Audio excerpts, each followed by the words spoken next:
Baiklah, saya akan menjawab nomor satu. Jadi ada 5 langkah sistematis untuk menyusun tinjauan pustaka, yaitu yang pertama mencari literatur yang relevan, evaluasi sumber, identifikasi tema debat dan kesenjangan, garis besar strukturnya, tulis ulasan literatur yang kita buat.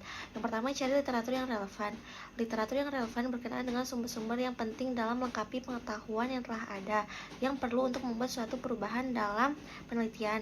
Nah, salah satu masalah yang dapat terjadi ketika kita mencari suatu keyword atau kata kunci, namun hasil penelusuran yang keluar itu tidak sesuai atau tidak relevan. Contohnya seperti kita ingin mencari apa obat yang digunakan ketika lemas karena mengkonsumsi daging sehingga tekanan darah tinggi. Nah, hasil yang keluar yaitu tidak relevan seperti konsumsi daging yang berkualitas atau efek makan daging. Nah, untuk menghindari hal ini terjadi, jadi solusinya sebaiknya ketika menelusuri literatur menggunakan keyword itu harus spesifik dan to the point. Langsung saja seperti obat untuk hipertensi. Solusi lain yaitu mencari menggunakan sinonim atau keyword yang mendekati.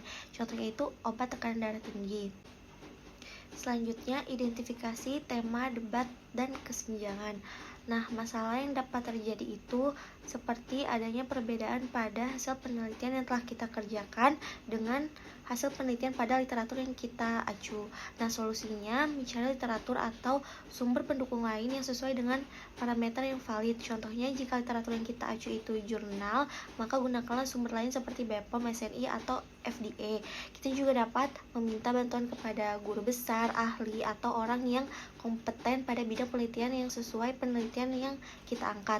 Masalah lain yaitu sedikit celah atau gap antara penelitian sebelumnya dengan penelitian yang akan kita lakukan.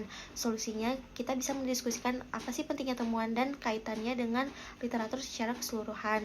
Solusi lain bisa menggunakan kalimat topik untuk menarik hubungan, perbandingan, ataupun kontras antara penelitian sebelumnya dengan penelitian kita. Selanjutnya, evaluasi sumber atau basis yang digunakan. Masalahnya itu saat membuat suatu karya tulis, setelah dicek pada penelitian itu hasilnya plagiarismenya tinggi. Pada beberapa kampus ada batasan untuk plagiasi. Nah, untuk menghindari karya tulis yang telah dibuat plagiasinya tinggi, maka solusinya saat membuat karya tulis kita bisa menambahkan interpretasi kita sendiri. Jika ingin mengutip dari buku, jurnal, atau sumber ilmiah lain, maka kita parafrasi dulu, bukan menyalin atau meringkas, tapi menganalisis dan membentuk kerangka berpikir. Selain itu, menggunakan sumber dari jurnal nasional yang sudah terakreditasi SINTA. Selanjutnya, garis besar atau outline dari struktur. Nah, permasalahannya itu banyak peneliti yang meletakkan suatu hal yang general atau tidak terlalu penting pada tinjauan pustaka. Contohnya, penelitian kita aktivitas antibakteri tanaman jernang, tapi pada tinjauan pustaka kita banyak mendeskripsikan apa itu tanaman atau apa itu aktivitas yang tidak memberikan gambaran yang jelas.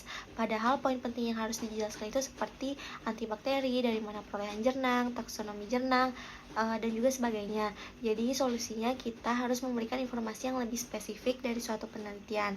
Nah, suatu hal yang general seperti pengertian aktivitas itu bisa diletakkan pada glosarium. Selanjutnya, menulis ulasan literatur. Menulis ulasan kritis dari apa yang telah diteliti mengenai suatu topik tertentu. Sumbernya bisa dari buku, artikel, jurnal, atau sumber lain. Melalui hal tersebut, kita bisa mengetahui berbagai cara pandang, pendekatan dalam topik yang akan kita bahas.